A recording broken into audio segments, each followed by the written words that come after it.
السلام علیکم ورحمۃ اللہ وبرکاتہ۔ ایک طرف ہمیں اسلام میں کہا جاتا ہے کہ سب سے اوپر اللہ ہے، اللہ کی مرضی کے بغیر کچھ بھی نہیں ہوتا ہے، اور دوسری طرف ہمیں اپنا کام بھی تو کرنا ہوتا ہے اور لوگوں سے مدد بھی لینی ہوتی ہے۔ چلیے اگزامپل دے کر بتاتے ہیں کہ اگر میرے پاس کوئی پیشنٹ آئے اپنا پرابلم لے کر، تو ہم اس کو کہیں کہ آپ میرے پاس کیوں آئے ہو؟ آپ بس اللہ سے دعا کرو، اللہ کی مرضی ہوگی تو ہی آپ ٹھیک ہوگے، ورنہ ہم کتنا بھی دوا دے دیں، کچھ بھی کر دیں، کوئی آرام نہیں ہونے والا۔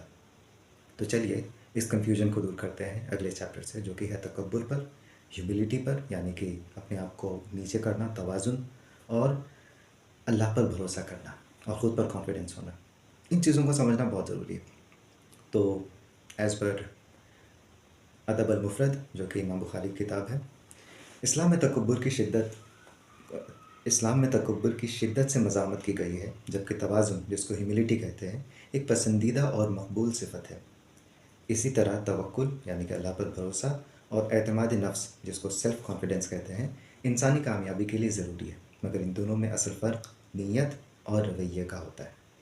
تکبر کے بارے میں قرآن میں کیا ہے؟ تو اللہ فرماتے ہیں سورہ اعراف میں کہ بے شک جو لوگ ہماری آیات سے تکبر کرتے ہیں ان کو بنا حساب عذاب دیا جائے گا۔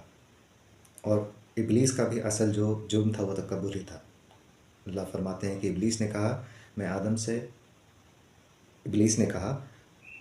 سے بہتر ہوں، تو نے مجھے آگ سے بنایا ہے اور اس کو مٹی سے۔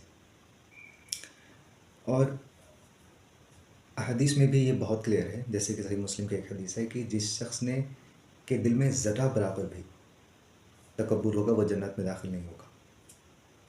اور آخر ہم کیسے پہچانیں گے کہ کسی میں تکبر ہے؟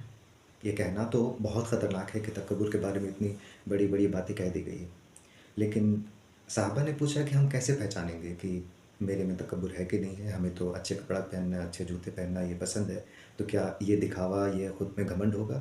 تو رسول اللہ صلی اللہ علیہ وسلم نے فرمایا کہ نہیں، تکبر کا مطلب ہے حق کو نہ ماننا اور لوگوں کو نیچا سمجھنا۔ اگر آپ کو نعمتیں دی گئی ہیں اور آپ اس کا استعمال کر کے خوش رہتے ہیں اپنی زندگی میں، تو یہ کہیں سے بھی تکبر نہیں ہے۔ لیکن اگر آپ کسی کو نیچا سمجھتے ہیں اور مان کے چلیے آپ کے اندر کوئی اسکل ہے، کوئی نالج ہے اللہ نے آپ کو دی ہے، اور آپ اس میں اتنا زیادہ اڑے ہوئے ہو کہ کوئی آپ کو کچھ بھی کہہ دے، آپ کسی کے نیچے نہیں ہو سکتے۔ یعنی کہ جو آپ کا فیصلہ ہے وہ آخری فیصلہ ہے، کوئی آپ کو کتنی بھی ایویڈنس دے دے، ثبوت دے دے کہ نہیں اس بار آپ غلط ہو، آپ 1000 بار اس سے پہلے صحیح ہو چکے ہو لیکن ایک بار آپ غلط ہو، آپ مان لو نہیں ہم نہیں غلط ہو سکتے، یہ ہے اصلی تکبر۔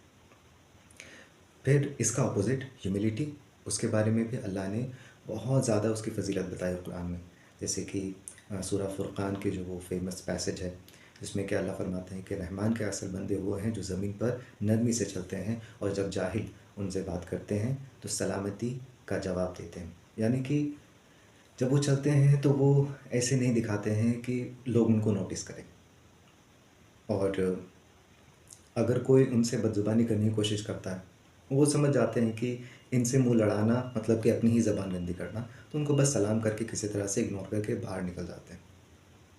اور سورہ الحج میں بہت ہی امپورٹنٹ آیت ہے جو کہ مورلیس اس پورے ڈسکشن کا سمری ہے۔ اللہ فرماتے ہیں کہ جو اللہ کے لیے اپنے آپ کو نیچے کرے اللہ اس کو بلند کر دے گا، جو اللہ کے خاطر خود جھک جائے اللہ اس کو جو ہے اونچا کر دے گا۔ اور ایک حدیث میں میرے کو اچھے سے بھی یاد آ رہا ہے کہ رسول اللہ صلی اللہ علیہ وسلم نے فرمایا کہ اگر کسی دو لوگوں کے بیچ میں کوئی جھگڑا ہو رہا ہے، بحث ہو رہا ہے، اس میں سے جو شخص اپنے اندر جانتا ہے یعنی کہ پوری طرح سے شور ہے کہ وہ صحیح ہے، لیکن اللہ کے خاطر وہ جھک جائے، وہ پیچھے ہٹ جائے، تو رسول اللہ صلی اللہ علیہ وسلم کہتے ہیں کہ اس کو جنت کی گارنٹی میں دیتا ہوں۔ تو بے شک اللہ کے لیے پیچھے ہٹ جانا، اللہ کے لیے جھک جانا، یہ سب سے بڑا عمل ہے، کیونکہ اللہ اس کو اونچا کر دیتے ہیں اور اللہ اس کو جنت میں داخل کریں گے۔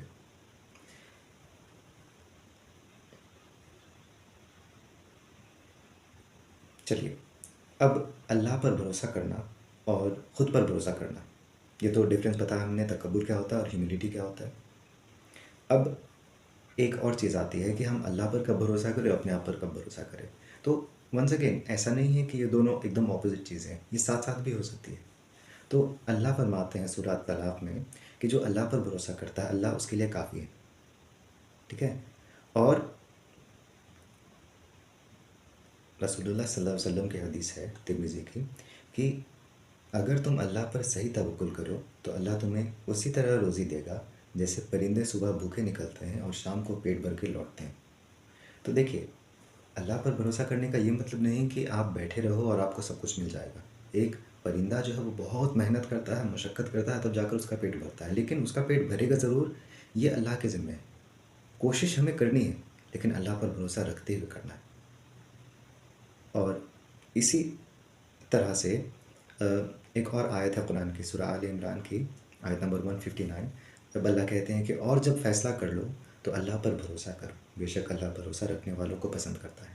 یعنی کہ ایک طرف ہمیں ڈیسیجن لینا ہے، ایسا نہیں ہے کہ ہر چیز کے لیے ہمیں آسمان سے فرشتہ آئے گا اور وہ بتائے گا کہ اللہ یہ چاہتے ہیں یہ کرو۔ بہت بار ہمیں خود ڈیسیجن لینا پڑتا ہے اپنے لائف میں، لیکن اس میں جو ہے بھروسہ جو ہے من میں کس کے لیے رکھنا ہے؟ اللہ پر ہی رکھنا ہے۔ ٹھیک ہے؟ تو اب بات ہے کہ سیلف کانفیڈنس نام پہ کیا چیز ہوتی ہے۔ تو ایک حدیث سن لیجئے مسلم کی کہ رسول اللہ صلی اللہ علیہ وسلم نے فرمایا کہ مضبوط مومن اللہ کے نزدیک کمزور مومن سے بہتر ہے۔ ہر چیز میں اللہ سے مدد مانگو اور کبھی ہمت مت ہارو۔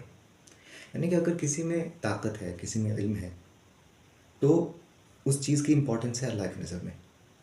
بات ہے کہ اگر وہ اس چیز کو صحیح طریقے سے استعمال کرے، لوگوں کی مدد کرنے کے لیے استعمال کرے، اور جو ہے اس کے پاس اس کو وہ اللہ کی طرف منسوب کرے، تو وہ بہترین ہے۔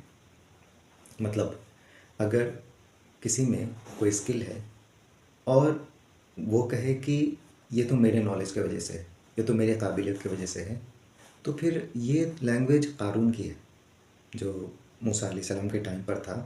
اس کے پاس بہت سارا دولت تھا اور وہ کہتا ہے کہ میرے علم کی وجہ سے، میرے نالج کی وجہ سے ہم نے اتنا کچھ جمع کیا ہے۔ نہیں، ہمارے پاس جو کچھ بھی ہے ہمیں سب سے پہلے یہ سمجھنا چاہیے کہ اللہ نے ہمیں دیا ہے۔ ٹھیک ہے؟ اور اگر ہم لوگ یہ سمجھیں گے کہ اللہ نے ہمیں دیا ہے اور ہر چیز کا جو اینڈ رزلٹ ہے وہ اللہ کے حکم کے مطابق ہی ہوگا، ہمیں کیا کرنا ہے؟ صرف اور صرف کوشش۔ رزلٹ اگر ہمارے فیور میں نہیں آتا ہے لیکن ہماری کوشش صحیح ڈائریکشن میں ہے تو اللہ اس کو کامیابی کہتے ہیں۔ مطلب کہ قرآن کی ایک آیت ہے کہ ہر کسی کو جو بدلہ ملے گا وہ اس کے کوشش کے بیسس پر ملے گا، رزلٹ کے بیسس پر نہیں۔ رزلٹ نہیں کہا ہے اللہ نے۔ اسی لیے ہم جو شروع میں وہ بتا رہے تھے کہ اگر کوئی میرے پاس آتا ہے اور ہم کو اس کا علاج کرنا ہے، سب سے پہلی بات کہ میرے پاس جو بھی علم ہے، جو بھی اچھے علم ہیں، وہ اللہ نے ہم کو دیا، یہ میرے ماننا ضروری ہے۔ دوسری بات کہ ہم کو اس میں بہت اچھا کرنا ہے، یعنی کہ میرے کو بہت محنت کرنی چاہیے سیکھنے میں، سمجھنے میں۔ اوکے؟ کیونکہ محنت کرنے کا بھی جو ثبوت ہے وہ قرآن حدیث سے ملتا ہے کہ آپ اپنے کام میں پرفیکٹ بنو، اچھے سے کرو۔ ٹھیک؟ اس کے بعد اس حساب سے میرے کو ایک ڈیسیجن لینا ہے اور اس ڈیسیجن میں اللہ پر بھروسہ کرنا ہے، اور ہم کو دعا کرنی چاہیے کہ ہم جو کر رہے ہیں وہ صحیح ہو جائے۔ اب اگر وہ چیز صحیح ہوتی ہے تو وہ اللہ کی طرف سے ہے، نہیں ہو پاتی ہے تو اس میں میری غلطی نہیں۔ ٹھیک ہے؟ یعنی کہ میرے ہاتھ میں رزلٹ کو لے کر آنا اللہ نے نہیں دیا، اور اللہ کا شکر ہے۔ تو آپ کے اندر سیلف کانفیڈنس ہونا چاہیے، سب سے اوپر اللہ پر بھروسہ ہونا چاہیے، اور کبھی بھی تکبر نہیں ہونا چاہیے، کیونکہ یہ ہلاک کرنے والا ہے۔ اللہ ہم سب کو صحیح علم دے اور صحیح سمجھ دے اور صحیح عمل کرنے کی توفیق عنایت فرمائے۔ آمین رب العالمین۔ سبحان اللہ و بحمدہ، سبحانک اللہم و بحمدک، اشہد ان لا الہ الا انت، استغفرک و اتوب الیک۔